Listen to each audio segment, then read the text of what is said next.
can get everybody seated. The student athletes are starting.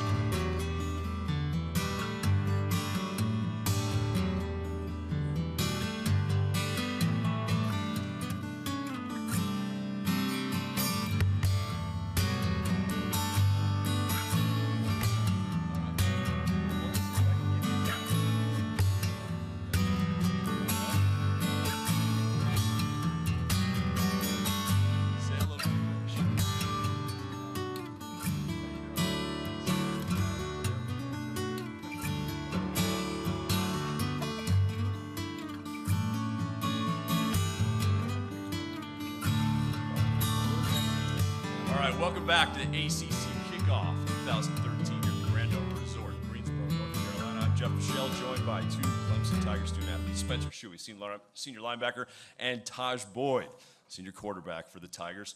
When you do get up and ask questions, please introduce yourself, your affiliation, and make it clear who you want to answer the question as well. I'll start off with one.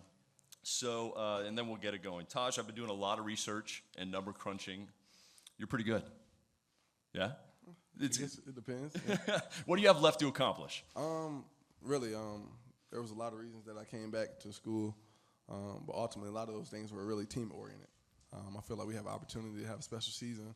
I feel like that there were some things left on the field last year, and I would like to see those things through. So there's always room to improve individually. Like I feel like that I can improve in accuracy. I feel like I can improve in decision-making. So for me, it's all about that and just doing the little things and taking care of those. All right, we can start taking questions. Who has the mics? Right there? Okay.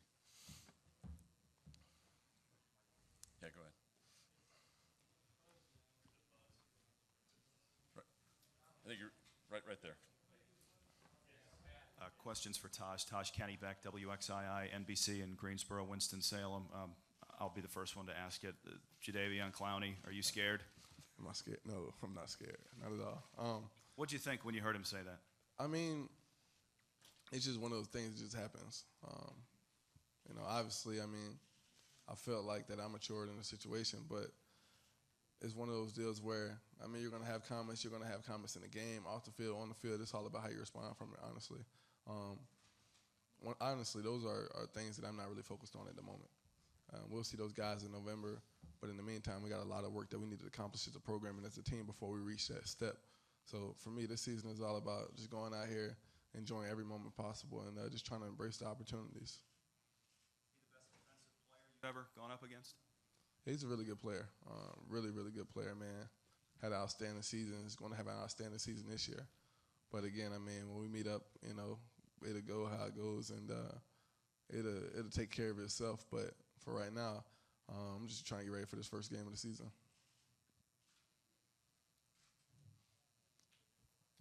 Jeff Crabbley, WRL-TV in Raleigh. Spencer, you're from Charlotte. Why do so many guys leave the state of North Carolina to play college football elsewhere? And were you recruited heavily by any of the in-state schools? I'm not really sure why a lot of the guys from North Carolina leave state.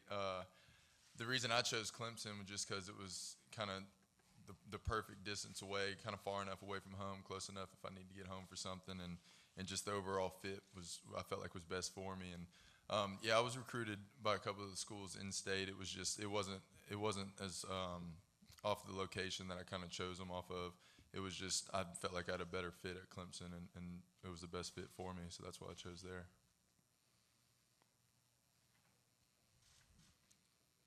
Taj, over here. We met earlier. Some pretty good quarterback play in this conference. Bill Whitehead, by the way, from Scripps Newspapers in Florida. What do you think about the overall play? Is this going to be a conference that gets a lot of attention for its quarterback play? I think, honestly, looking at it from an overall standpoint and just being a fan of quarterback play in general, I feel like this is probably the strongest conference for quarterbacks, as of right now. You look at the list. You got Brent Renner, Logan Thomas, Stephen Morris, Chase Reddick, just so many different guys, man. And it's a reflection of the type of guys that were recruited. Honestly, you want to bring the best leader possible for your program and the person that can make a difference. And these guys have all been making differences in their program. So, you got to go out there and just compete at the end of the day. When I step on the field, it's all about trying to outplay that next quarterback. and it's going to be some great ones this conference. So and in this season, so just got to go out there and just compete to the fullest. Todd, Sir and Taj, Jim Connors from News 14 Carolina and Time Warner Cable. In years past, Clemson has always been reaching for the top of the ACC mountain, and now you're kind of perched up there with everybody taking their best shot at you. What's it like to be the hunted now, and do you feel any more pressure fulfilling expectations that people have for you? Me personally, I don't feel like it's a lot more. It's any more pressure than it was before, as far as feeling expectations for other people. We've always had high expectations for ourselves, and we just try to take it one game at a time and try to create that competitive consistency and just come out there and worry about ourselves and play our best week to week. I think that's been the biggest thing this offseason. Obviously we made strides on becoming a consistent program, consistent winner, but along that line, there comes a sense of you can't get complacent. There is no such thing as complacency in this game because football doesn't allow you to cheat and take shortcuts. So, I mean, obviously, I feel like we've been working really hard this summer, this offseason, and I'm excited for the guys. I feel like, again, we got a great opportunity ahead of us, but you can't look past anything. So we take it one game mentality, one play mentality, and we'll just take it from there and see where we go. Question for both players, Bob Holliday. Taj, building on the conversation point earlier about all the great quarterback play, I want to talk about offenses. What's going on? Like a couple of years ago, there were only 12, 15, 500-yard plus performances. Last year, 35 more. You guys average more than 500. What is going on with the offenses in this league? And Spencer, from a defensive perspective, what is going on with the offenses in this league? Taj, why don't you start? It's just a lot of really good skill players in this conference. You look at the speed, you look at the talent, you look at the guys that's getting recruited to play in this conference, and it's top-notch every year. You got 5-star guys here, 4-star guys here. And honestly, I think that college football is evolving in general. You're starting to see the more up-tempo, the spread type deal. And I think it shows a little bit on the field, man. So whenever you're able to run a particular amount of plays, you're going to get results as well. So, I mean, it's for us particularly, man, it's been fun. I feel like we got some of the best guys in the country, but it's all about going out there and executing. Yeah, and I would say that the 500-plus yards a game is when they run 100 plays every game, it's a little easier to get that many yards. And as a defensive player, it's definitely one of the tougher things to go against. You're out there for 15-play drives or however long it takes, and when they're just consistently just going and pushing the tempo, it gets extremely exhausting, and it's definitely helps us as a defense at Clemson being able to practice against that every day, and definitely helps us get in better shape and ready for anyone else. Brad Fralick, WYFF in Greenville. This question for Taj. We had a chance to talk with Chad Morris last week, and he talked about he gets the credit for the play calls, but you actually call a lot of the plays that happen there on the field, you kind of being an extension of him on the field. Can you just talk about your growth with him over the course of the past couple of years? That's really what I pride myself in. I want to be the closest thing to a coach out there on the field. There's still room to improve in that aspect of kind of understanding everything that comes with it, but I mean, I feel like I got a good grasp with it.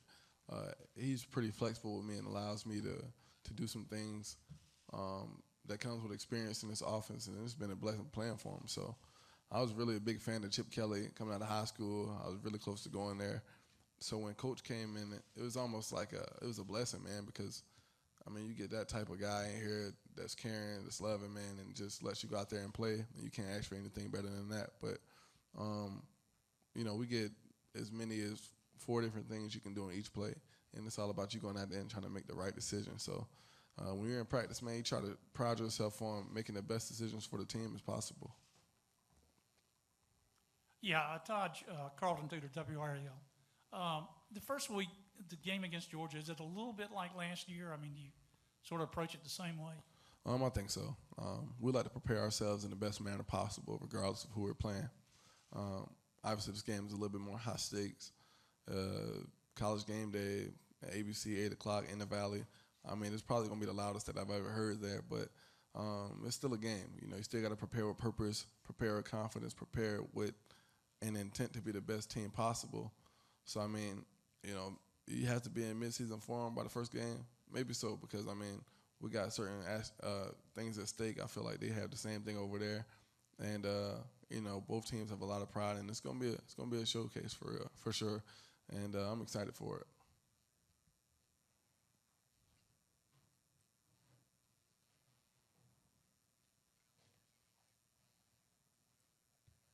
In trying to improve upon the 540 yards per game and 46 points per game, you have some losses to replace. Most of them are in the skill positions, not the line. Your line is almost intact. From your perspective, is it easier to replace your skill people? And obviously you have Sammy Watkins. Or would it be easier to replace your line? I think that in all cases it's hard to lose players because no one is alike. But from an overall grand scheme of things, I think it's a little bit harder to replace an offensive line because it's such a close unit. You got such a strong camaraderie with those guys, the way they communicate, the way they kind of play together. And, I mean, we do a good job of recruiting skill guys. But, I mean, it's tough when you lose guys like Andre Ellington and DeAndre Hopkins, Brandon Ford, Jerron Brown, et cetera. But we have guys that are ready to step up in those roles and prove themselves of being the type of players that step up and make plays in big games. And I'm confident in the guys we got. We got a lot of different guys, man. Martavis Bryant, Sharon Peak.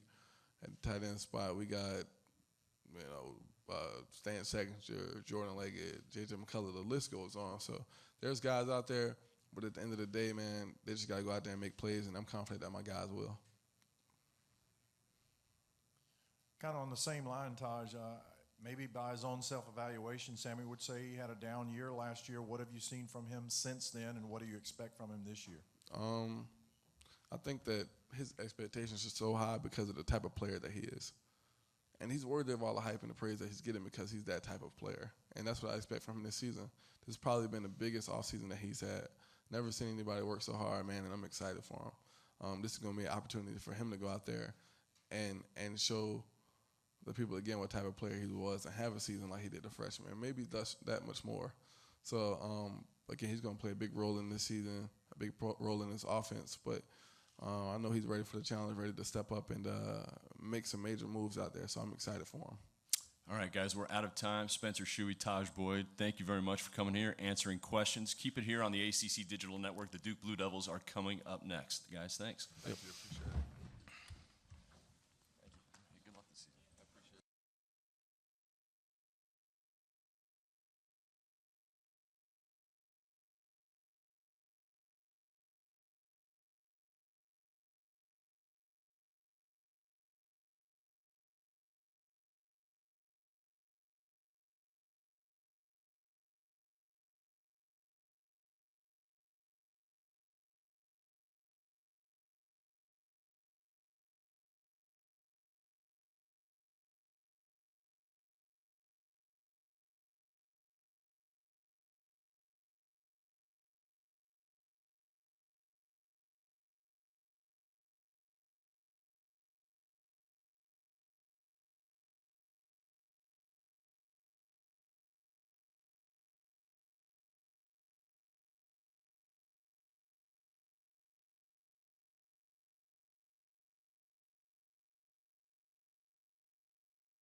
Seven, 6, 5, 4, 3, 2, 1.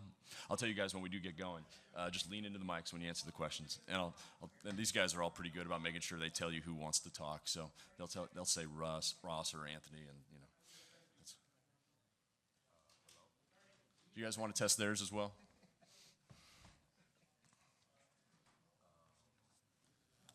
Hello.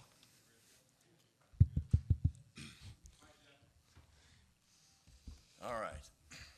Welcome. welcome back to 2013 ACC Football Kickoff on the ACC Digital Network. I'm glad to join in two Duke Blue Devils, Ross Cockrell and Anthony Boone. Two guys helped this team get to its first bowl game in 18 years last season. More on the way, perhaps, this season. I'll tell you what, let's start there. Bowl game, 2 years in a row? Definitely. Absolutely. Now, Anthony, I'll ask you one more question before I open it up to the audience here, the press. You just tweeted out something. I found this. That fine line between confidence and cocky, I flirt with it. It's called swagger. Yes, sir. Talk about that.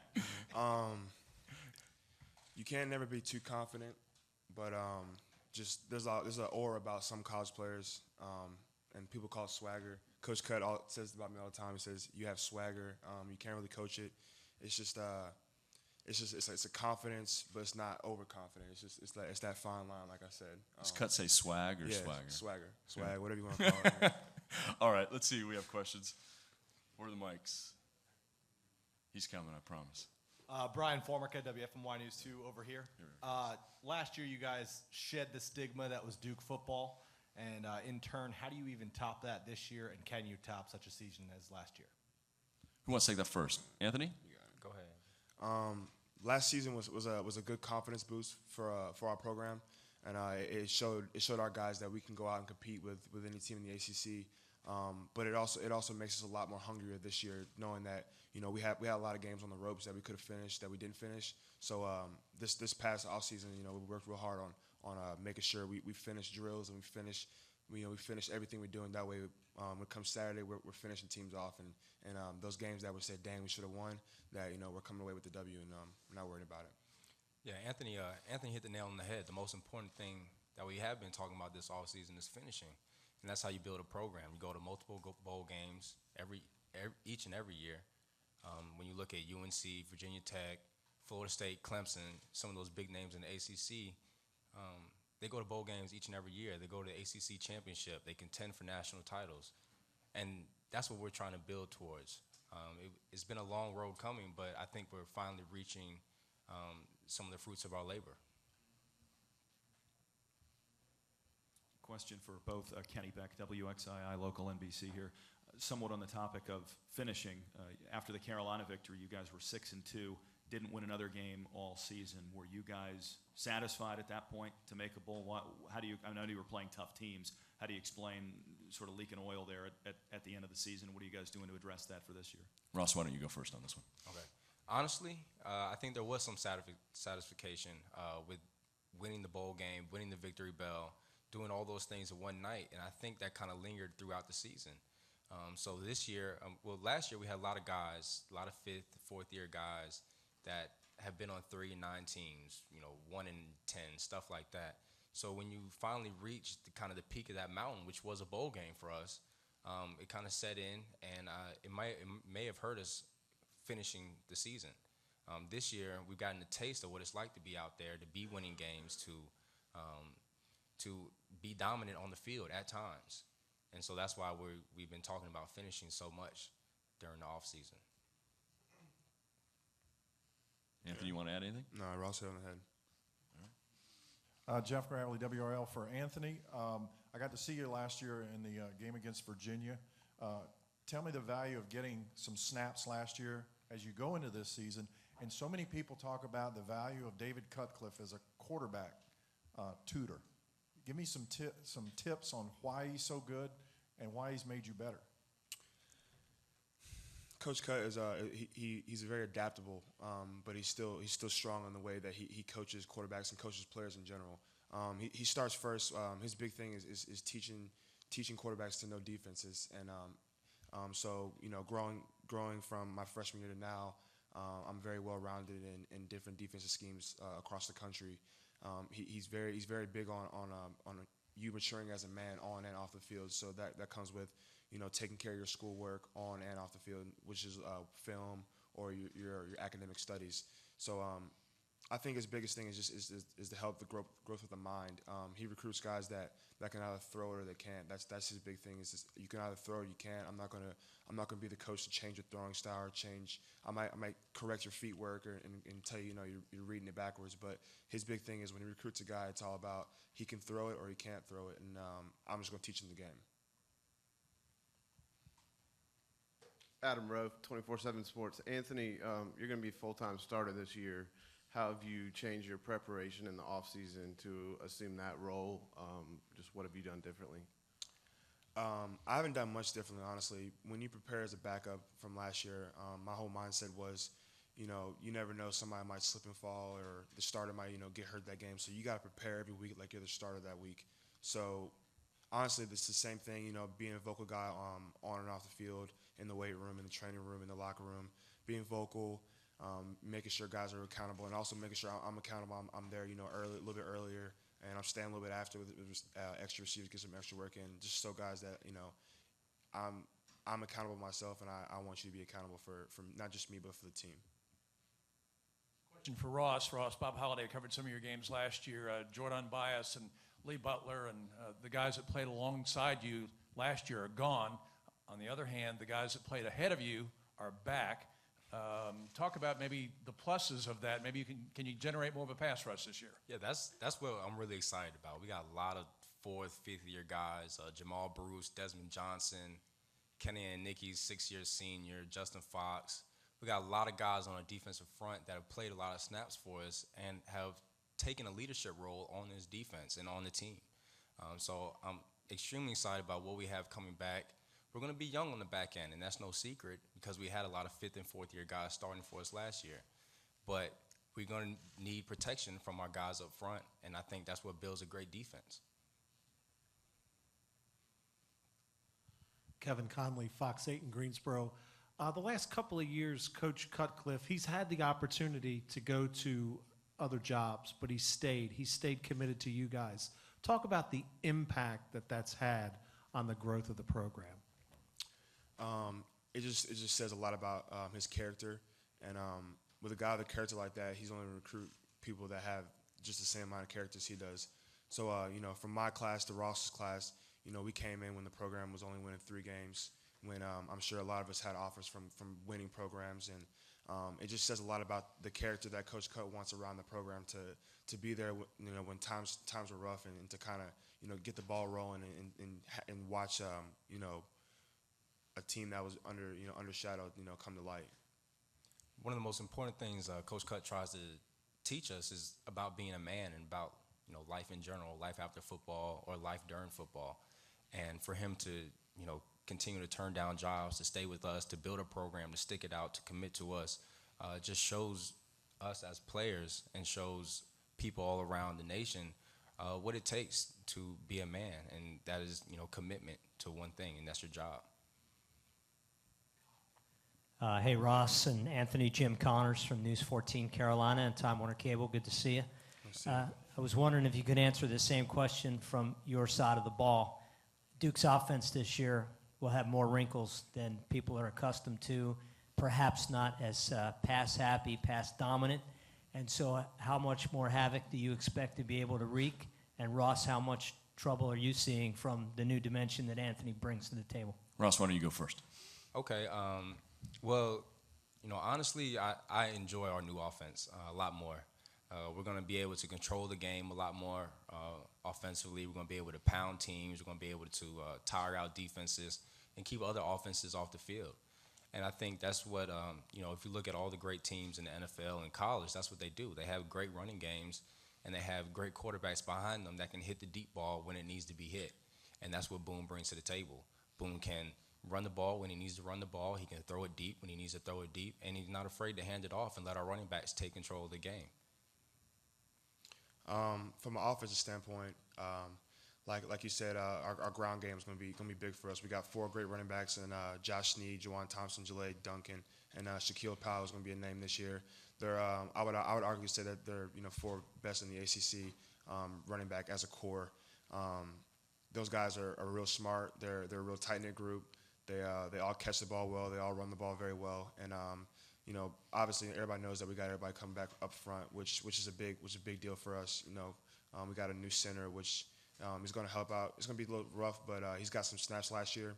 But as far as dynamic of of the offense, the zone reads is just going to add another wrinkle. Just teams are going to have to account for me a little bit, and that'll also help open up our passing game with some play action stuff like that. Dan Stora, DTB Media. This is for both of you. With the addition of Pittsburgh to your division and then also Syracuse on the other side, just talk about the growth of the ACC and those two teams. Anthony, why don't you go first on this one? When people hear about, Pitt and Syracuse coming to the ACC, they think first, it's going to build a big powerhouse basketball conference, which it is. But in a sense, I feel like it's going to make our football conference a lot stronger too. Just having those two great programs coming to our conference and seeing those teams compete with us is going to be great for our program, our conference going on in the next couple of years. And also, it brings new blood into the ACC. I think we're going to get a chance to go to a lot of different places. We're going to now get a chance to go to New York, go to Pennsylvania, see a lot of new places, new faces, new teams, new coaches. Sometimes it gets a little tiring playing the same teams each and every year.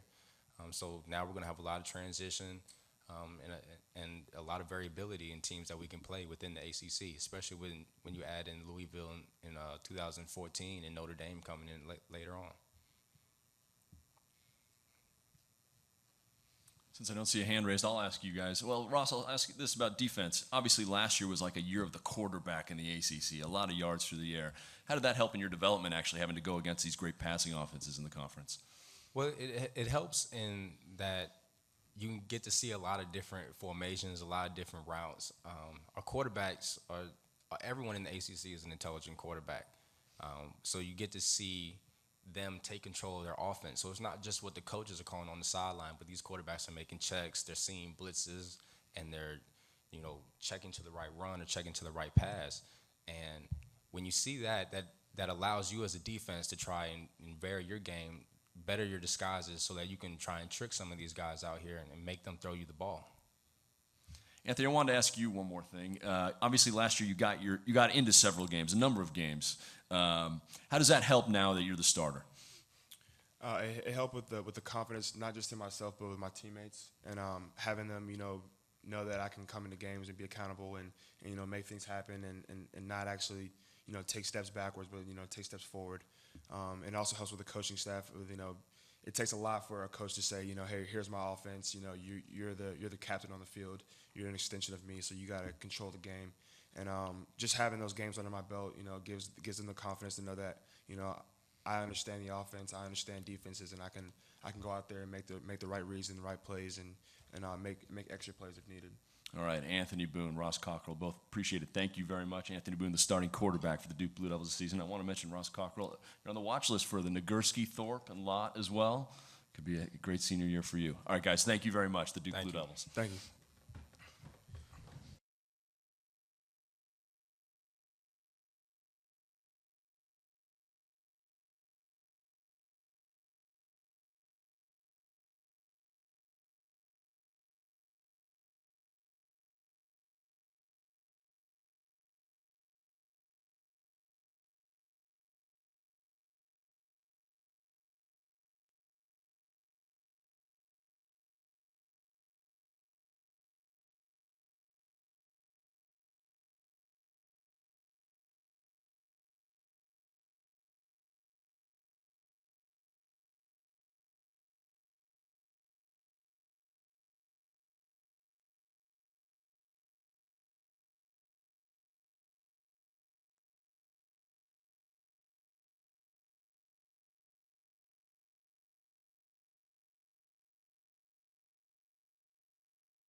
3, 4, 5, 6, 7, 8, 9, 10. You good? You want these as well?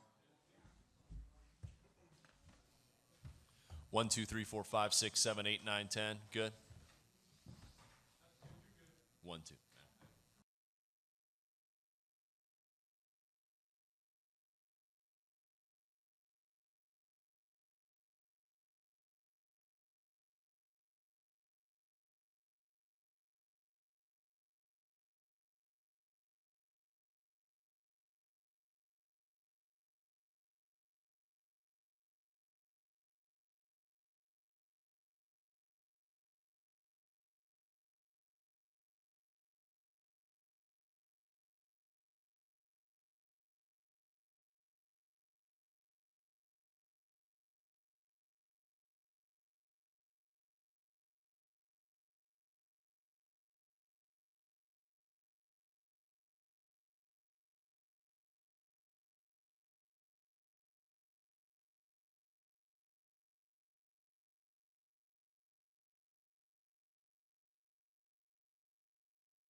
Welcome back to ACC Digital Network's live coverage of the 2013 ACC Football Kickoff. I'm the host for the ACCDN, Jeff Fischel.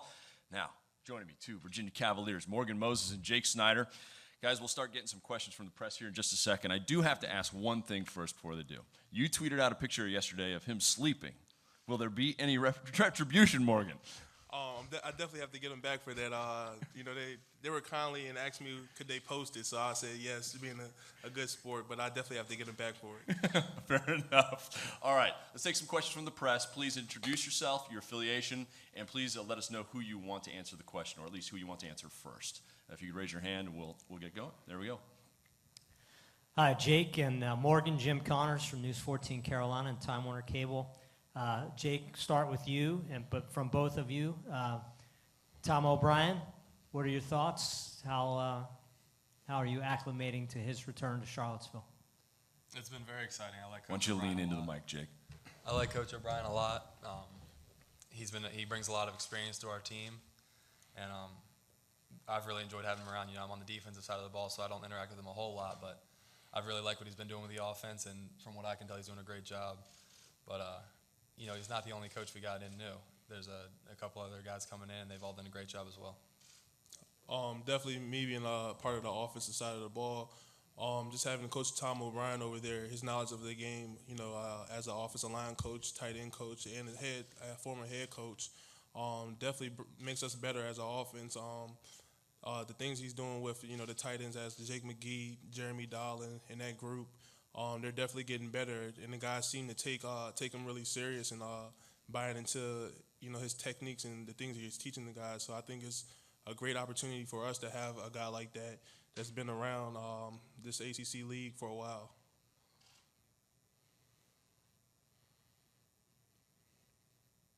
I'm not seeing. There we go. Hand in front right here. Here we come with the mic. Dan Toro with DTB Media based in Syracuse. I'll start with Morgan. For both of you, looking at Syracuse and Pittsburgh and their addition, what do these teams mean to you? How much do you know about them? And having Pittsburgh on your side, what do you think about that matchup? I think it's definitely a great time for the ACC to have those two additions. When you talk about those two teams coming into the ACC, they bring a great tradition, with bowl wins and a lot of accolades from their universities. I think it only makes the ACC better. Having Pitt on our schedule this year, I think it's really great for us. You're going to see a different style of offense, a different style of defense that you really might not be able to see in the ACC years before. So having those guys on the schedule and in the ACC, I think it only makes the conference better. Yeah, I agree with Morgan. It's an exciting time for the ACC. It's an exciting time for those two teams, I'm sure. Two great teams, great programs coming into the conference, and I'm excited to be playing Pitt. I don't see a hand raised right this second. Let's get back to you guys mentioned a moment ago, having the new coaches around. You each have a new coordinator.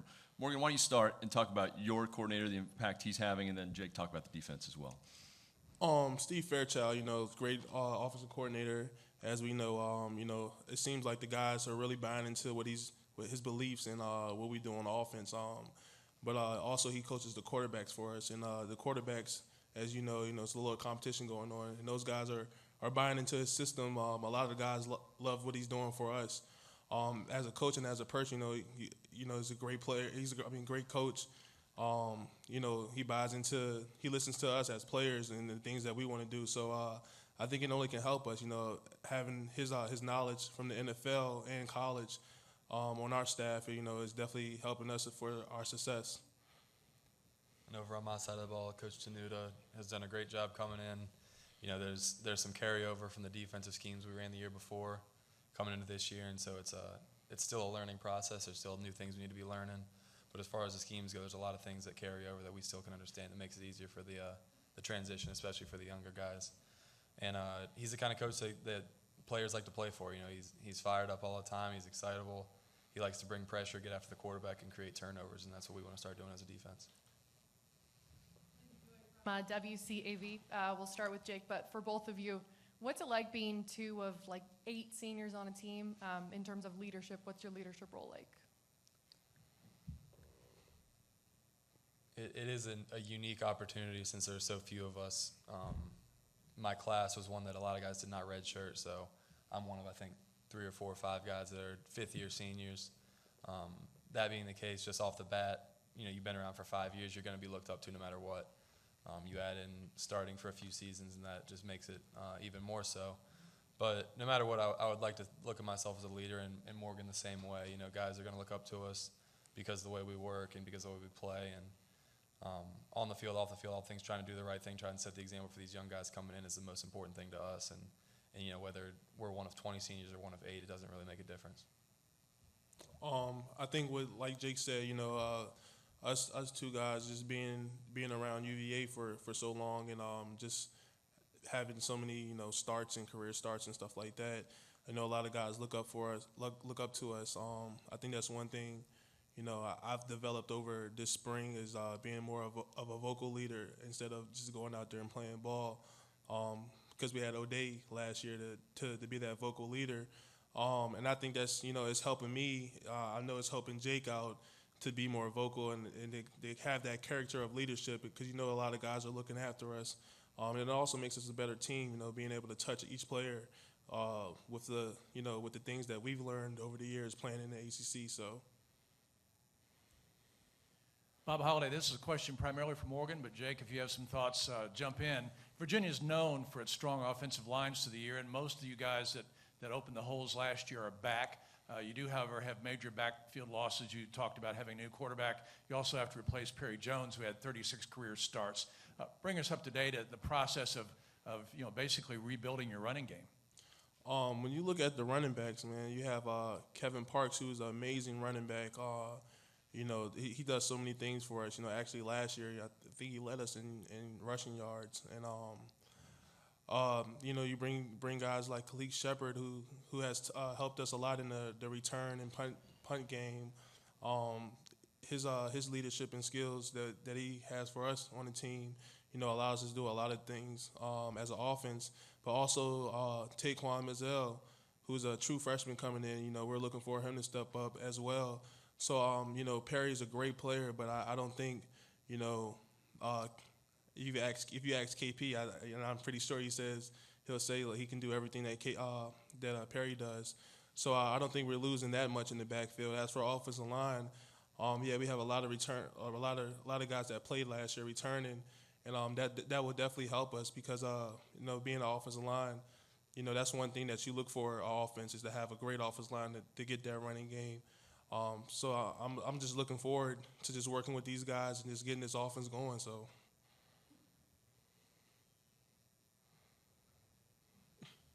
Yeah, the offensive line's a good group.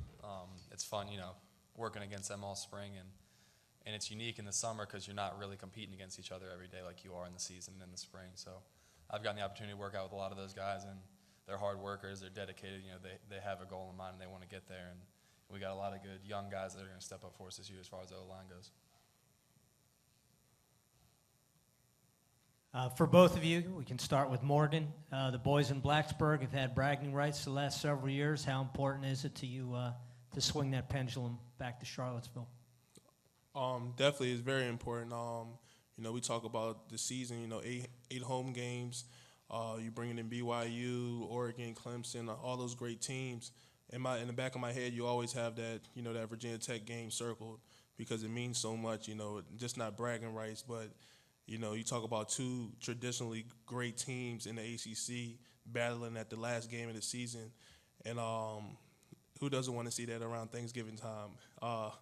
But I know Jake has that game circled in his back of his head, especially us being our last year here. It definitely means a lot to us, but we just got to take it one game at a time right now. So. I agree with Morgan to an extent. It's definitely priority number 1 for me. BYU is first game on the schedule. That's the most important game right now. We take it one game at a time. Since then, we got 12 weeks and 12 important games, but that's the one that's circled year round for sure. That's always in the back of our mind, and it has to be. Anytime a rivalry's been dominated the way it has by them for the past decade, it's got to eat you up, and it definitely does. And the guys are bothered by it, and it's motivated us for the past couple of years. And we haven't gotten the results we've wanted, but we're working towards that every day. I'll get in one last question. Jake, this is for you. It's kind of a family question. Snyder's been wearing a jersey for a number of years at UVA. What's it like for your family for this to be the last year of having a Virginia football player? I haven't really thought about it that way. It's been a tremendous blessing for my family, being from Richmond, being so close to home at Virginia, to have Matt play, 2 years before me and then myself for the past 4, going on 5 years.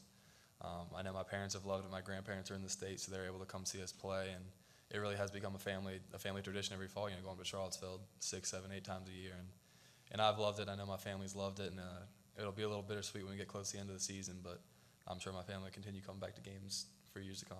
All right, Jake Snyder, Morgan Moses, thank you very much. Have a great season, Virginia Cavaliers, and we'll be back after a break here on the ACC Digital Network.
Yes.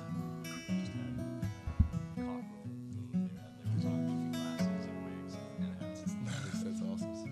That's awesome. So,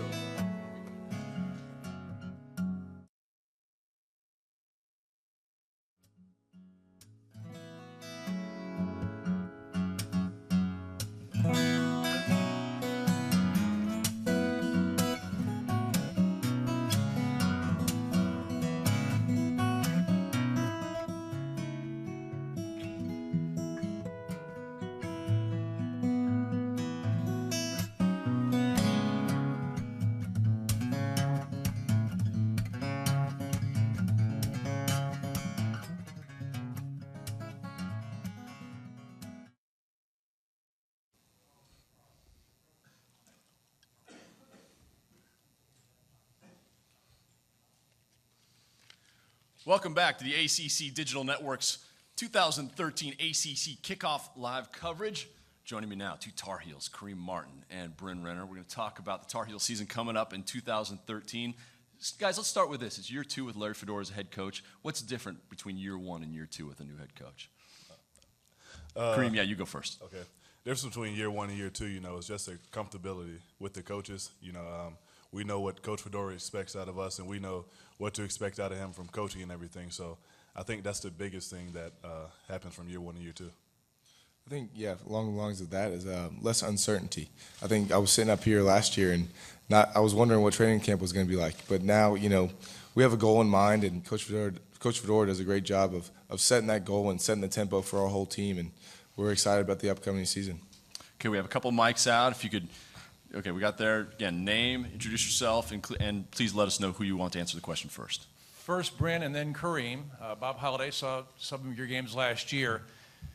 There has never been a team not named Tech to represent the Coastal Division in the ACC championship game. Can this team score an historic breakthrough, and what will it take? Yeah, I think we got a chance. I think last year was a good stepping stone for us, and our whole team last year was, we were looking forward to the opportunity this year to, build off that season last year and make that next step and, hopefully play in that game.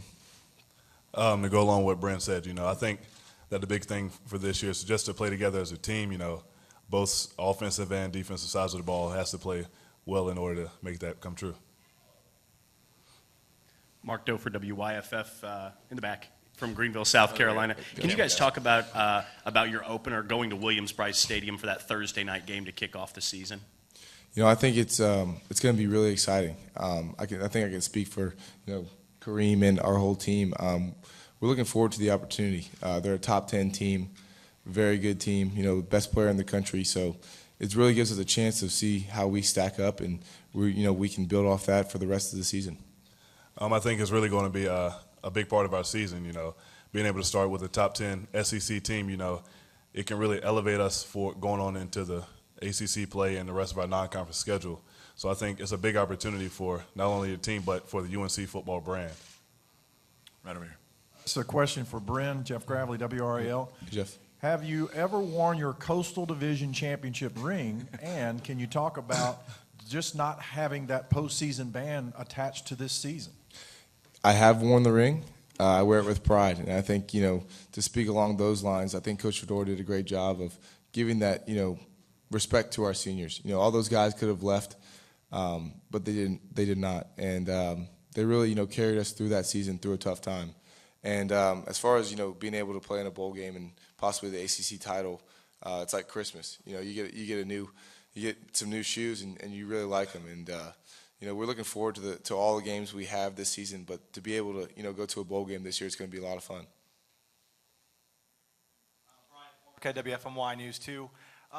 You guys have both been through a lot of turmoil as a Tar Heel. Has the smoke kind of cleared now over Tar Heel football? Kareem, why don't you take that first? Yes, it's definitely cleared. Since the NCAA they gave us our sanctions, and we've had the bowl, man. We can finally move on from here. Lost a few scholarships, but that's something that we don't really necessarily see. So I think we can finally move on from the things that went on and just put it in the past for this program. Yeah, I would agree with that. I think we put it behind ourselves when we got dealt the sanctions. I think everybody, took their time to just, kind of embrace them and take ownership and say, hey, we're moving on and we're looking forward to, starting fresh this year. Right over here.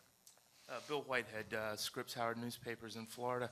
Bren, earlier, Taj Boyd said this is likely the best conference he felt in the country for quarterback play. And you have a couple of really good ones on your side of the conference. Talk about guys like Stephen Morris, Logan Thomas, and what you see in them as a fellow quarterback. Yeah, I've gotten, to build a lot of great relationships with the quarterbacks in this conference. And, there's a lot of great talent. Everybody can, play the game really well. And to be, one of the top conferences, I think, for quarterback play, it's awesome. I got a chance to spend a lot of time with Stephen and Logan.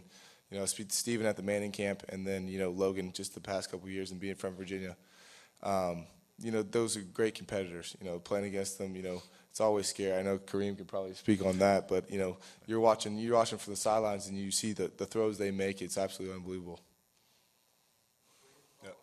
Oh, yeah, like he was saying, the quarterbacks in this league are probably as best it's been in a long time. And, going against guys like Taj Boyd and Logan, we know that as a defense we have to get to them or they'll pick us apart, And Brent, he can definitely, he's holding his own. I feel like he's the best one in the conference. And so, in order for us to be successful as a defense, we have to stop these quarterbacks in this league so that he can perform. Bryn and Kareem, Jim Connors from News 14 Carolina and Time Warner Cable. Good to see you again. Good to see you. I have a question for each of you. I'll start with Bryn. How much of a culture shock was Larry Fedora's arrival?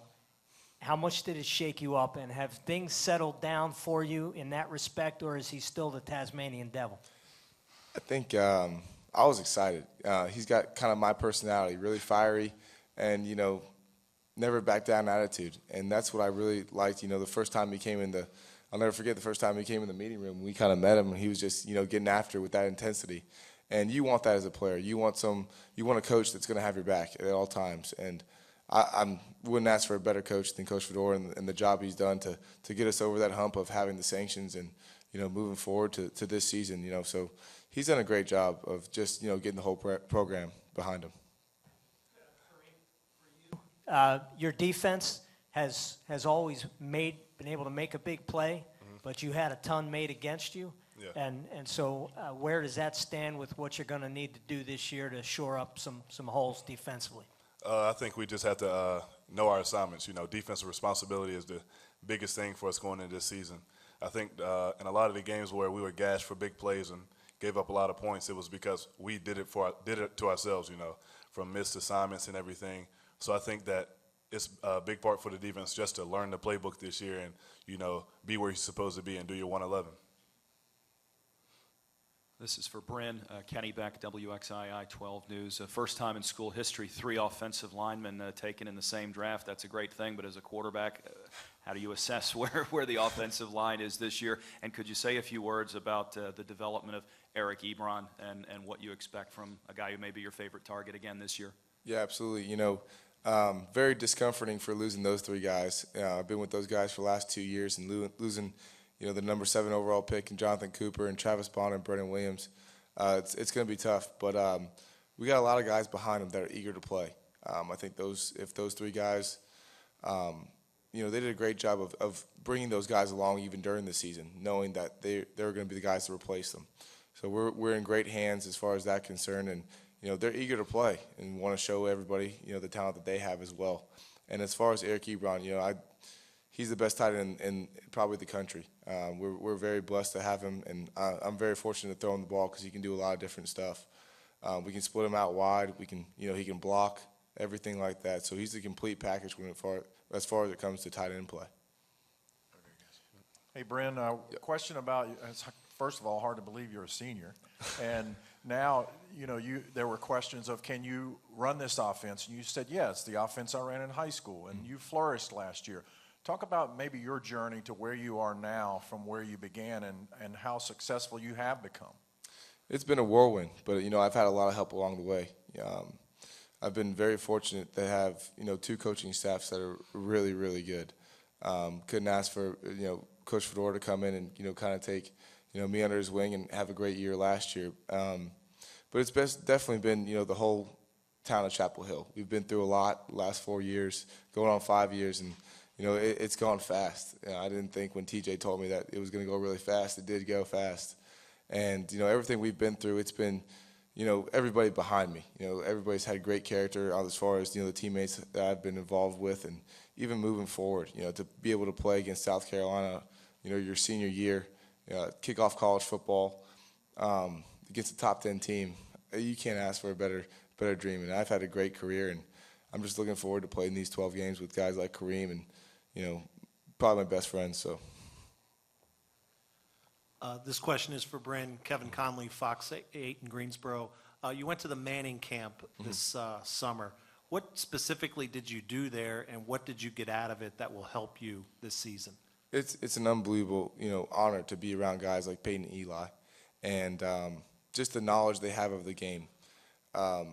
Just to be able to sit down and talk coverages, talk how to prepare, talk about the complete game to Super Bowl champions, and you almost kind of pinch yourself because you're sitting next to Peyton Manning, who's probably going to be the best quarterback of all time. You're like, dang, that's really Peyton Manning. He's talking to me. It's stuff like that, but they're so humble, in the whole camp atmosphere that is run, and it's a great time just to be around your peers and other guys you're going to play against, and just kind of pick everybody's brain and get as much knowledge as you can. JB Ricks from News 14 Carolina. This question is for Bren. A lot of hype surrounding the freshman TJ Logan coming out of this Greensboro area to North Carolina. I'm just curious to know what you know about him as a player and what you're kind of expecting, what type of difference maker he can be for you guys if Fedora allows him to play his freshman year. Right. TJ's done a great job. Just the little time that I've had to see him, work out with him in OTAs and as far as, workouts with our strength staff. Unbelievable work ethic. Very fast. All the hype, I heard about him is how fast he was, and he exceeded that hype. It's unbelievable to watch him run, and we're looking forward to, I know I am getting him the ball and getting him as many touches as he can a game, and let him do his thing. I think it's really, that's not my call. I think, the coaching staff's going to make that decision. I'd love him to play.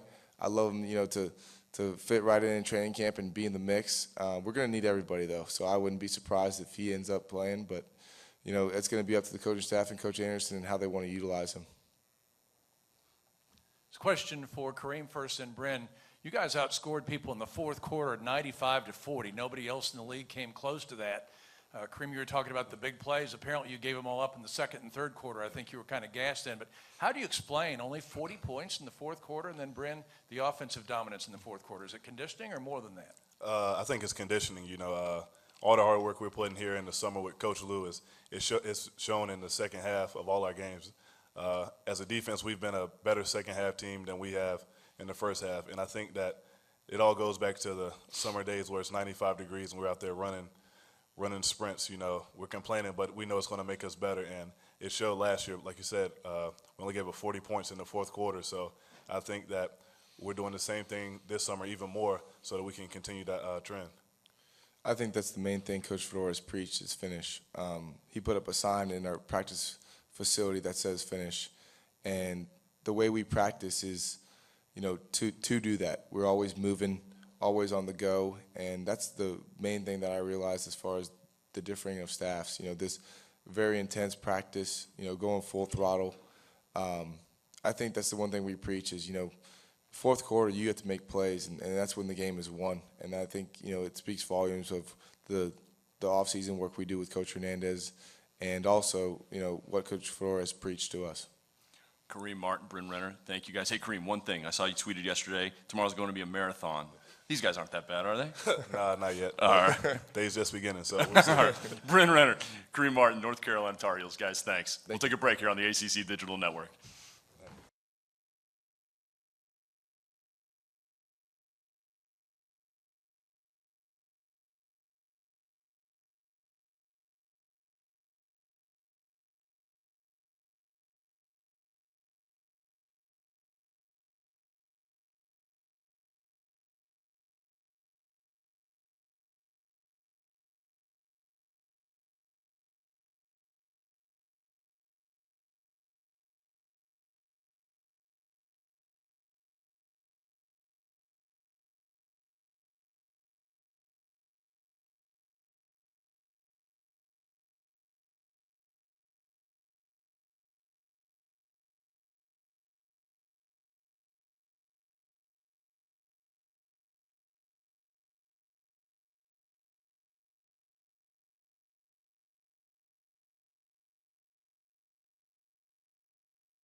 a little bright. Are you good? Yeah. Yeah, all right. It's a little bright. Where did y'all get this helmet from? Welcome back to live coverage of the 2013 ACC Football Kickoff on the ACC Digital Network, brought to you by Ruby Tuesday. Now up, the Miami Hurricanes, Shayon Green, Stephen Morris, to talk about the upcoming season. Shayon, I want to start with something with you. Can you list off for me every major injury and surgery you've had? Wow. That's a great way to start it off. Let's say I tore my ACL in the same knee twice. I dislocated my lunate bone in my right wrist. And tore my meniscus in my right wrist as well. And you're back. I'm back. And you're dangerous. Dangerous. All right, let's start with some questions. Right over here? Okay. Hey, guys. Bill Whitehead, Scripps Newspapers in Florida. Stephen, 2 years removed from Maryland and the start of that season, how have you grown as a player, and how did something like the Manning camp, help you progress? Just understanding the fact that when I was at Maryland, my sophomore season, a lot of things were different to me. I saw the game different. I was a lot more younger and a little bit immature in a lot of ways. But going to my junior season, having the season that I had, just being a lot more confident in the abilities that I have and the guys around me definitely helped me out a lot. And especially when you go into the Manning camp, I think it was a great experience, number one. Just having the opportunity to meet so many other quarterbacks on different conferences, as well as, get to know my guys that are in the same conference as me. A lot of times I just chilled with Brian Renner. He's a great dude, and same thing with Boone from Duke. So it was just a great opportunity, and I think the best thing about it was just the recognition that you got from it.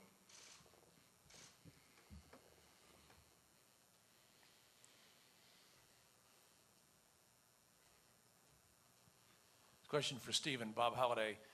With all the great quarterbacks in the league, nobody topped the 566 yards you put up against NC State. As you look at the Taj boys and Bryn Renner, who is just in here, Logan Thomas, the other great quarterbacks in the league, how significant is that in your mind? And then secondly, how good are the quarterbacks in this league? That whole NC State game still feels a little surreal. Just the way how it ended, the way how it started is kind of crazy. But truly, I just got to give all the glory to God, number one. That's just truly an accomplishment on my record that I'll definitely cherish for the rest of my life. And hopefully nobody will beat it anytime soon, but you know how that goes. But we have a lot of great quarterbacks in this league. So going into the second part of your question, I think ACC is really known for the quarterbacks right now. We have a lot of great quarterbacks, especially Taj. Everything that he's getting right now, he completely deserves it. He has an unbelievable season last season, especially finishing the way that he did over a big win over LSU. I think that was huge for, number one, himself and for the ACC. Logan Thomas, obviously, a great quarterback, done a lot of great things, a great runner. And Renner, the way how he changed that program around, the way the things that he's doing right now in North Carolina, obviously you guys just talked to him. A truly humble man, a great person to be around. And, that's something that you really cherish around the ACC. Dan Tortora, DTB Media, based in Syracuse. A rivalry that started a few years back has an opportunity to come back into the ACC now from the Big East with Pittsburgh and Syracuse. Start with Stephen for the both of you. What do you think about that rivalry restarting? I think it's, number one, a great opportunity for the ACC to branch out, and they did an unbelievable job of grabbing those two teams as well. And the rivalry, we're going to play Pitt the last game of the season, so I'm excited for that. Never been to Pittsburgh. It's going to be kind of cold, so I'm kind of not looking forward to that. But I'm a Miami boy. It's going to be tough, but I think it's obviously going to invite a lot more competition. It's a great experience having to go to Pitt. Like you said, it's my first time too, and I just think that it's going to be a great challenge. I can't remember. Have you guys played in the snow, either of you? Shayon, you first. 2 years ago, El Paso, Sun Bowl. Okay. It was cold. I didn't like it. That was by far the coldest game I've ever been my whole life. I think before the game it was snowing, and then right after the game it started snowing. But during the game, thankfully, it wasn't snowing bad, so it was still really cold, though. Yeah. Mitch Carr, WGHP, Fox 8 in Greensboro. This is the third straight year you're entering with some uncertainty as far as the sanctions go. You still don't know exactly if you're going to be able to play in a bowl game at the end of the year. So how do you approach this, not knowing exactly how the year is going to end? I think we just got to approach it the same way we've been approaching it for the past couple of years, and that's just, trusting Coach Golden, trusting that him, the athletic director, and our president, Donna Shalata, is going to make the right decision for the university foremost. And I think that they've been doing an unbelievable job of just, number one, being a great leader on this team and helping us and just focusing on getting ready for the season. And, it's my job and Shayon's job and the rest of the guys on our team to just stay focused on what we need to get done. And for me in offense, our biggest thing is just we got so many things to worry about. NCAA just isn't one of them right now. And, we just let that be the guys who get paid a lot more than we do problem. Shayon, go ahead. You want to talk about the investigation and the impact it's having on you guys? I mean, I'm going to agree with Stephen. I mean, we're focused on other things like, hey, we got camp coming up and the first game, FAU. Start with Shayon, and a question for both of you. Jeff from WRL in Raleigh. Tomorrow the preseason poll will come out in the ACC, and I think you guys will collect a lot of votes. Do you feel that you are a legitimate player to win the ACC and possibly be one of the 4 teams to play in that playoff when it comes around? I mean, when that comes around, I think that I'm really not focused on that possibility, but I'm just trying to get better as a person and us get better as a team, and that's too far ahead for me to debate on that right now. I think the biggest thing for us right now is, like everyone else is saying, just focusing on having a great camp. And we know that rankings are going to come out all the time, and it goes same thing with individual rankings. At the end of the day, it's all about how your team performs. And I think the biggest thing for us right now is just getting ready for camp and having a great camp and getting ready for FAU. Over here, guys. Hey, Stephen, what's it been like making the transition with a new offensive coordinator? How's that going? This is my 3rd time, so I guess I should be getting used to it. Overall, I think it's fine, though. I think I look forward to challenges like that. Increases your football knowledge, and I'm a strong advocate of knowing football and talking football and using the right terminology. So having 3 different guys come in has really helped me overall understand the game of football, which is very important, especially when you talk about the next league. And other than that, though, there's not much that's really changed with Coach Coley and the way how he's run things down at the U. Obviously, he's born and raised in Miami, so I know he's excited to be here. I know he's excited to be having the opportunity to run his plays and call the plays that he wants to call and do everything that offensive coordinator should do. And I'm excited to see what's going to happen this season.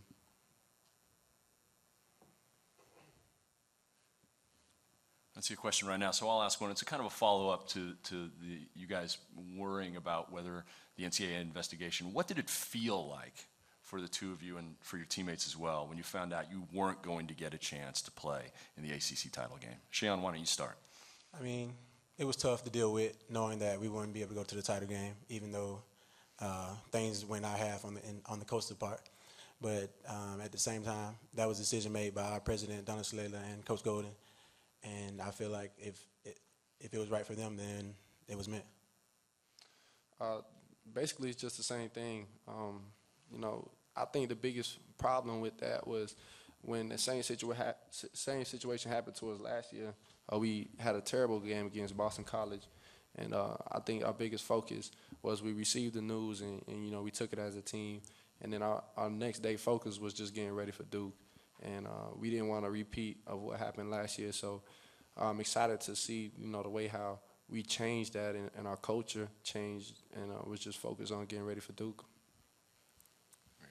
In addition to getting another year with Coach Golden, you bring everybody back. No team in the ACC returns 19 starters, 10 and 9. Talk about how much further having another year with Coach Golden and the fact that you have so many players back will put you at the start of the season. Speaking from an offensive standpoint, our whole offense starts with the offensive line, and having those guys come back and not missing one person on the offensive line. We're too deep at every single position, so we're always rotating. I think that's a a real staple of our offense, and that really helps me out tremendously, especially having the opportunity for those guys to call out protections while I'm worrying about defenses and everything. So I think that's, number one, a huge thing for the offense. When you talk about maturity and leadership, now that we've been under Coach Golden for 3 or so years now, we understand what needs to be done. We understand what leadership is on our standpoint as leaders on this team, and I think it's a great fit for us. Guys. Oh, sorry, Shannon, did you have something? On the defense part, it starts as well. Starts from the defensive line, having not only losing one guy, having 7 or 8 guys coming back for us. It's a great opportunity having those experienced guys there. Sorry about that, Shannon. This question is for both of you. You've mentioned Boston College. I know Florida State is a rival.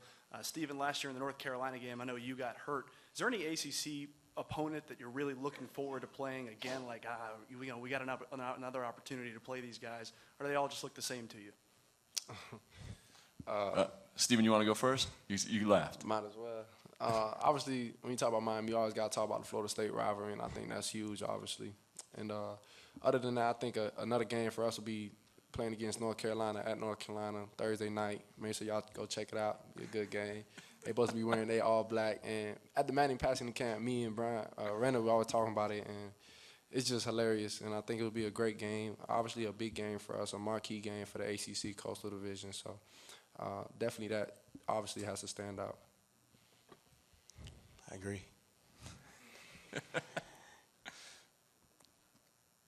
No more questions? Oh, there we go. One in the way back with the cameras. Can we get a mic back there? I think this will be the last one. Thank you. Nico Tamuri, CNY Central at Syracuse. This is for Stephen. Your former wide receiver coach, George McDonald, he's with Syracuse now. Can you talk about what kind of coach the Orange is getting in Coach McDonald? The Orange is getting a guy who likes to have fun. I think that Coach McDonald will fit you guys amazing. He did the same thing for us. He was definitely a player's guy. He always communicated with the receivers very well. And every receiver, and not only receivers, I found myself in his office a lot of times just talking. And, we wouldn't even talk about football. We'd just be talking about, campus life, or how's your family at home, or, what did you do over the weekend and stuff like that. So I think that obviously he's a great recruiter, and I think that's another reason why Syracuse wanted him so bad. And offensively, he's going to call plays. He's going to let her throw it. He's going to let her run it. So I'm excited to see how they do. All right, guys. Sheon Green, the 2012 ACC Brian Piccolo Award co-winner, and Stephen Morris on the watch list for the Maxwell and O'Brien Awards already for 2013. Guys, thank you, and good luck to the Hurricanes. Thank you. Thank you.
Welcome back to the ACC Digital Network, brought to you by Ruby Tuesday, live coverage of the 2013 ACC Football Kickoff. I'm Jeff Fischel, host for the ACCDN, joined by two Demon Deacons, Michael Campanaro and Justin Jackson. Guys, from what I hear, you guys just showed off your dance moves. Is that correct?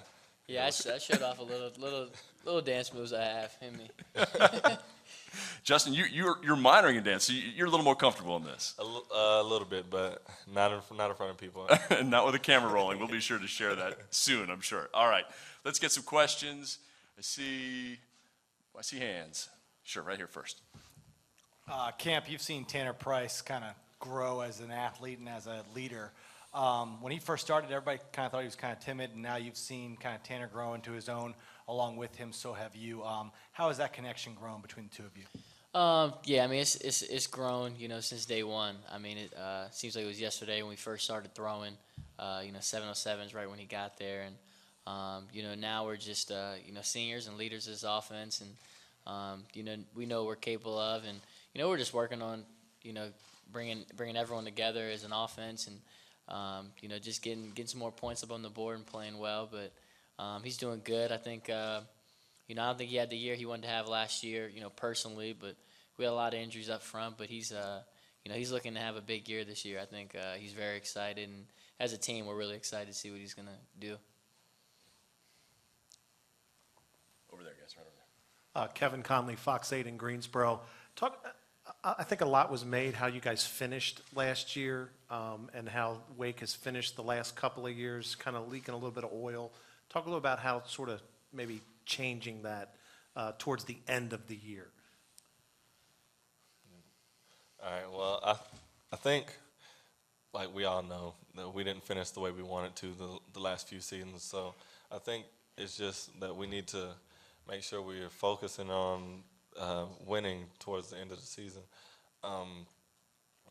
I think we've hit a few bumps in the road towards the end of the season. Like last season, we had a few guys getting in a little trouble and injuries that hit us towards the end of the season. So if we can try to get these people healthy and out of trouble, then that would just help us.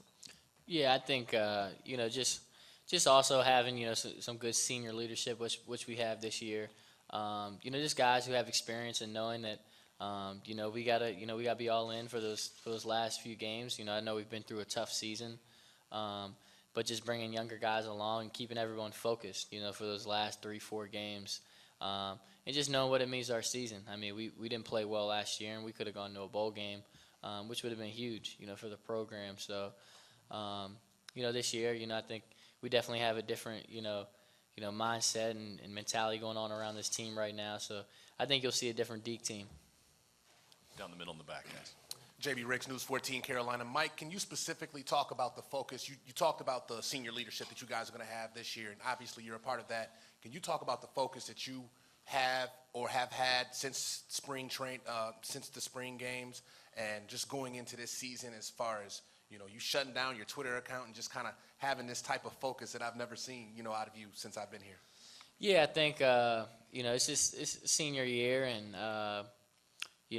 coming off some ankle surgery, definitely wanted to focus and just get back to 100%. But I think this team, has some, special going on. And, since I've been to school, I haven't seen a team, have the type of work ethic that we've had this offseason together, and guys just competing. So just myself, I've been working hard, and I think it's rubbing off on other guys, to put in the work. So this can be a special team. I mean, we're definitely focused on, winning an AC championship. That's the goal around the locker room. So, we think we got the players in there. We got the talent to do it. We just got to keep working hard. Mike, this question's for you. Kenny Beck, WXII 12. You had 36 more catches than the next closest wide receiver on Wake last year, and you missed basically 3 games, 2 complete games, and a big chunk of another. Can you discuss the dynamic between wanting to be the go-to guy, wanting to be a huge part of the offense, but also the need for someone else to step up and take some of the pressure off of you? And can you give us some insight as to who that guy might be this year? Yeah, definitely. I mean, I think, in my room, I think guys aren't shying away from, hearing that and reading it. I think they know that we need another receiver to step up and play. And I've challenged guys in the room, that we need someone else to come in and catch 60, 70 balls. And they've been working hard. I mean, we got guys in there that are capable of playing big. I think the biggest thing is just being consistent. We can't have drop balls out there. We need guys got to be, making plays and, just challenging those guys. And, they've been responding well. I mean, there's a group of guys that are just working hard. And we've been playing 7-on-7. I've seen great things out of Brandon Terry. I mean, he looks like, a beast out there right now. I think a lot of people don't know about him is, he played last year with a big cast on his hand, and he missed all of training camp with an eye injury, so he was kind of out of shape. But right now he's got his hand free, and he's been working hard. So I think he's going to step up big for us. And then another guy, Matt James, who was injured last year, I think he's really grown up, and I think he can step into maybe that number 2 spot that you're talking about. And I think he can catch 60, 70 balls for us. I mean, his ceiling for potential is very high. So we're expecting some big things at some other receivers this year to help out. Brian Formica again with WFMY in Greensboro. This question is for both of you. We've heard about rifts and things like that in the locker room and just some disagreements. Have you guys come together? Have you guys sorted that all out and kind of all agreed to get along and step it up? Yeah, definitely. I think towards the end of the season last year, I think you saw some of the players like myself and Tanner and Nikita speak out after the game, just because I think we were more unhappy with what was going on with players, and we didn't feel the guys were bought in to the program, and I think we were just setting the tone for this year. And I think you've seen it in the offseason. Everyone's bought in, and we got Coach Grobe and the coaching staff. I mean, they've won the ACC championship, been to an Orange Bowl. Guys got to be bought in and willing to do anything for the team. So I think last year you saw that. Guys, we were just unhappy with the way the season was going towards the end of the season. And I think as juniors, we were just kind of setting in place to these younger guys, this is how it's going to be. And we were just kind of calling guys out, but they responded well, and everyone's bought in right now. I think Justin would agree. Yeah, I think everybody's bought in, and we're all focused. Like for example, like years in the past, we've had 7-on-7s in the off season, which aren't mandatory, but we've seen a lot of people take a step back and walk into the locker room, things like that. But now it looks like everybody's seeming to come out and want to compete and get better. This question for Michael, Jeff Gravely, WRAL. You guys seem to have a rotating list of quarterbacks for a while. A lot of it was due to injury, and then there was the competition. What do you think separated Tanner from everybody else, and what do you think is one of his biggest attributes as to why he still is your quarterback? I think the thing about Tanner is he can make every throw. I think his arm is one of the strongest in the ACC, and he can make that speed out from the opposite hash if he has to. And he's a great player. I mean, I think last year he started getting hit from places he wasn't expecting to get hit from, and I'm not a quarterback, but I can only imagine what that would do to you when you're back there. So I think the biggest thing for us is just establishing the run game this year. I think it will help out the passing game, and just protecting him back there, because we know what he can do when he's got time back there. He can lead us to some big wins over some big teams, which he's done in the past. Right here in front, guys. And a couple years ago, you guys went up against Syracuse in a non-conference game. You have them in your division now in the ACC. Start with Justin. It's for both of you. What do you think about having them with you here in the conference now? Well, Syracuse, that was one of my first games as a young player, and I liked it as far as the atmosphere at the stadium. So I'm excited that we were able to come back and play them as they've joined the ACC. Yeah, I mean, the Carrier Dome's awesome. It's also awesome atmosphere, and we're excited to have them in the ACC, as well with Pitt and Louisville next year. We're excited. I was so excited when it said we were going back to the Carrier Dome this year, just because of the way we lost. Sophomore, we lost in overtime. We had a big lead. We had a lot of guys playing, as sophomores, and they're still playing. So we're definitely anxious to get back up there and play those guys. It should be a lot of fun. Michael, you're asked to wear a lot of hats, very versatile player. Is that more physically or mentally draining and demanding? I think it's a little bit of both. I think, when it's time to throw the ball, I think that's a lot of fun. It's not physically or demanding. But, I think, I do well with taking in the playbook and, from week to week, the game plan changes. I do well with learning all the different things I have to do that week. And when you get back there and take some carries sometimes, that could be, physically demanding on your body. It might take a toll and things like that. But, that's why, I've been putting in some work, in the offseason to get ready for, carrying the load and things like that. So I have a lot of fun with it, though. Anything the coaches ask, I'm always itching to, touch the ball, more if I can. So I have a blast with it. Coach Lobo does a great job of, designing up, plays and, schemes going against defenses. Down here in the middle, guys. Hey, Michael and Justin, good to see you. Jim Connors from News 14 Carolina and Time Warner Cable. We touched on that football fortunes, by comparison to years past, have been down a little bit. And then when you factor in what's happened with the basketball program and how fractured the fan base is, how much pressure are you feeling to give the overall Deacon fan base a taste of something that they haven't had in a long, long time? Justin, why don't you go first? In the past they've had like Orange Bowl teams, and for basketball we've had teams be ranked like top 5 in the nation. So I feel like it's really important to the fans that we get back to winning, so that the fans have something to look forward to seeing every weekend, and look forward to having really good programs coming out of Wake Forest. Yeah, I completely agree. I think, that we haven't had some good seasons these past years, and going to the Music City Bowl was a lot of fun for the team and myself, and I think it was awesome for the fan base. I mean, we had tons of fans out there in Nashville, and I think I love our fans. They're awesome, and they deserve to be going to a bowl game every year, and watching us win more games than we lose. So I think. I don't think we're feeling too much pressure, but I think we're just gonna go out there and play. I think we got a really good team coming up, and I think the fans know it too. I think there's a little buzz around Winston-Salem right now. I think we're gonna have a good year. Okay, last one. Let's get one more in. Start with Justin, but question for both. You guys have kind of a funky start to your schedule. You open up on a Thursday night. Week 2 is a Friday night, and then it's Saturdays the rest of the way. Can you sort of compare, contrast the difference between playing on a Thursday or a Friday versus playing on a Saturday when most people are watching college football? If you had a preference, would it be all Saturdays, or doesn't it matter? Well, the thing about playing on Thursdays and Fridays is, like, that there's like the only games on, that's what people are going to watch. So you really know you want to prepare very well for those Thursday nights and Friday nights.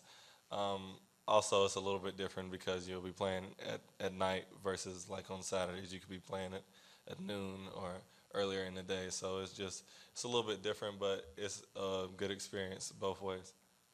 Yeah, I mean, I'm personally a huge fan of night games and Thursday and Friday night games. I think it's a lot of fun. You'll be on. I know the Boston College game will be on ESPN, so that's more of a national stage, which is good for our team. And I'm a huge college football fan also, so we'll get a practice in I think Saturday morning, and then we'll just get to sit back and watch a bunch of games all day. Get to catch some more ACC games, SEC games. So that's a lot of fun. Having some guys over just watching games all day. All right, Justin Jackson, Michael Campanaro. Guys, thank you for stopping by, and good luck to the Demon Deacons. Thank you for having me. Thanks. All right, you're watching the ACC Digital Network. We'll be right back.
Welcome back to the 2013 ACC Football Kickoff. I'm Jeff Fischel, host for the ACC Digital Network. It's brought to you by Ruby Tuesday. Joining us, two seniors from Boston College, linebacker Steele DeVito and quarterback Chase Reddick. They'll be taking your questions in just a second.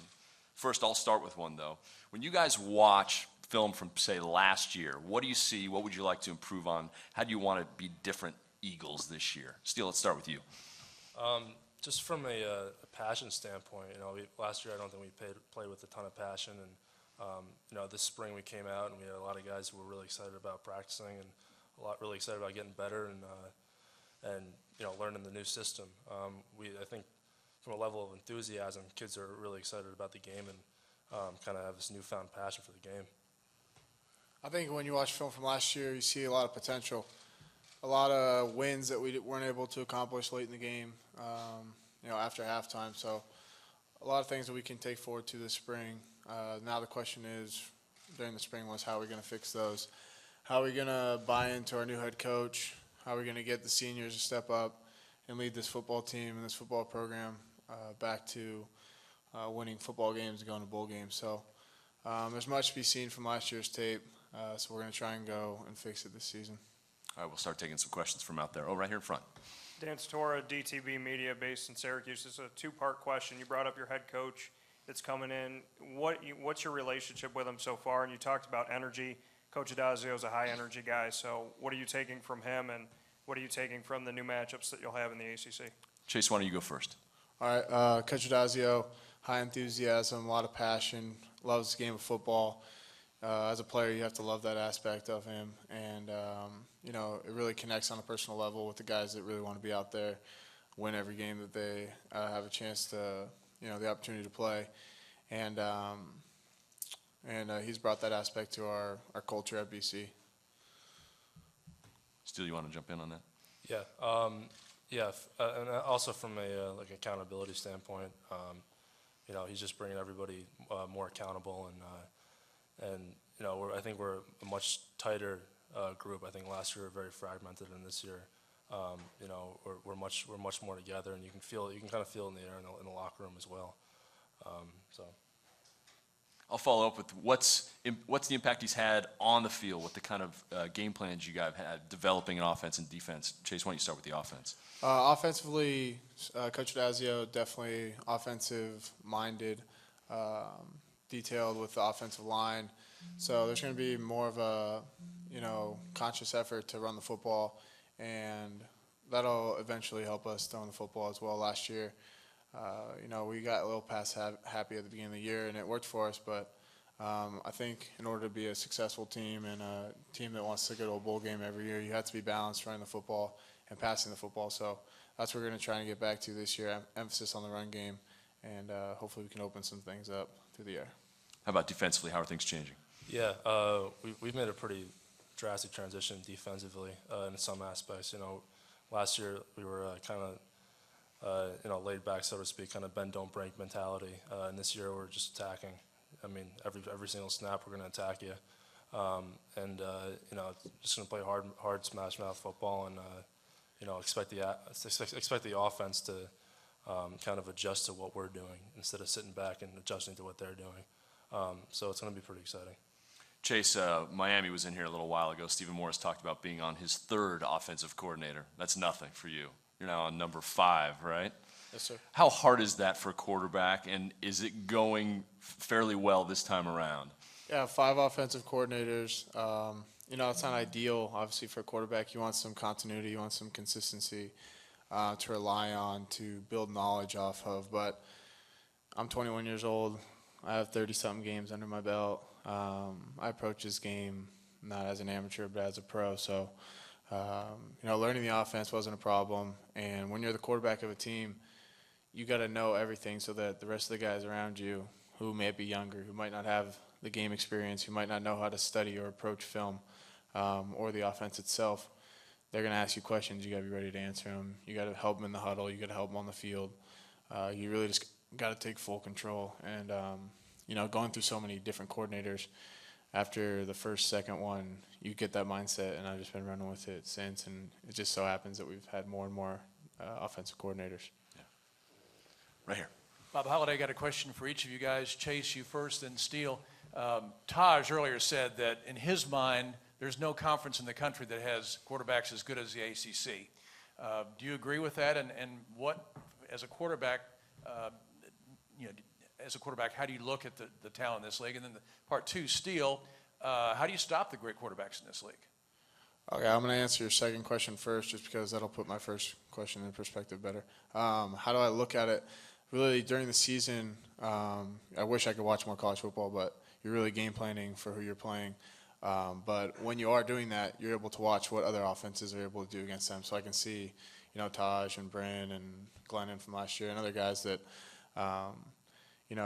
that's how I'm able to see them. So just knowing that, I know we got some good guys in this conference this year. And then from a national perspective, it seems like the media and people across the country, they really, a statistical standpoint, will really get the job done. So we have 5,000-6,000 yard passers coming back, a bunch of guys who's played in a lot of games, and a bunch of guys on different radars. So from a national perspective, we probably have one of the better looking crop of QBs nationally in any conference.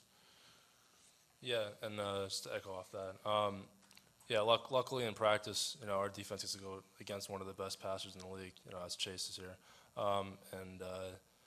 Obviously each week is a challenge, but each week is completely different as well. Each week is a whole different animal.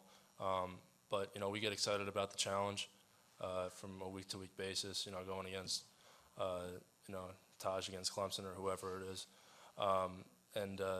you just game plan the best of your ability.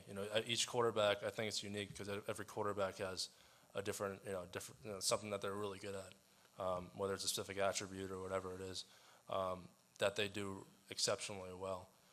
They're all great quarterbacks, but I think they also have like one thing that really sticks out about all of them that they do exceptionally well. The best you can kind of game plan for that, the better off we'll be.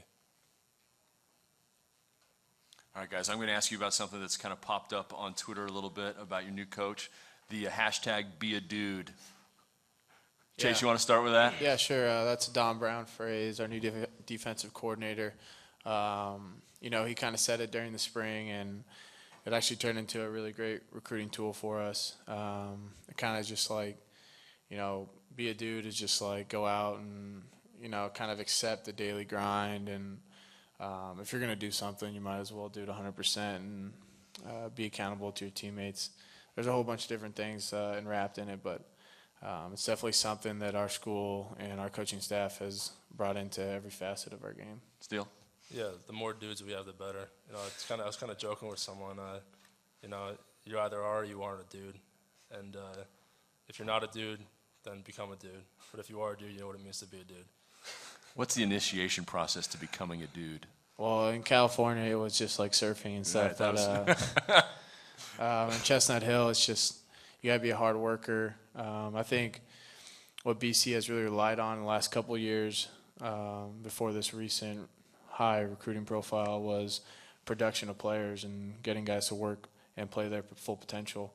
But now that we have these recruiting classes that have been pretty, highly notified, and the Steve Dazzio's getting, they're just gonna have to work hard to get the title. And I know Coach Brown will throw it around a lot, so if you want to get on Coach Brown's good side, which I really recommend you should, then you should bust your tail out there. I got a couple questions on Twitter about looking ahead to this year from Eagles fans. Talking about how you guys weren't able to make bowl games this year. Is that a goal? Can you guys make a bowl game this year? Yeah, Still, go ahead, you first. So right now we're just doing one step at a time. We've made tremendous progress in the offseason from a culture standpoint, just kind of coming together as a team. And our first goal is to win the opener and then become bowl eligible. So we're taking it one step at a time right now. Chase, you haven't been to a bowl game since you were a freshman. Yeah, I really want to get back. It's a great week, great time, great memory. We definitely have the talent to do it. We have the guys in the room to do it. Like Steele said, big emphasis. We got to win the opener, get some momentum, and then scratch and claw our way to get bowl eligible. Let's do one more question. For years, Maryland's been your closest road game.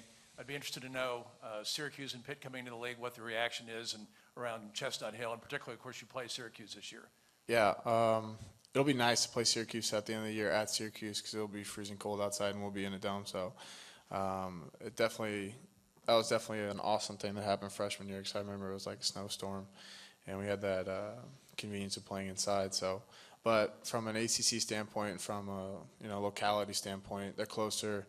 There's closer school ties. There'll be more recognition of the game. They'll probably have a better attendance because it's closer and geographically. So it's good for the conference. It's good for Northeast football, and they're two good programs that are going to make the ACC more competitive.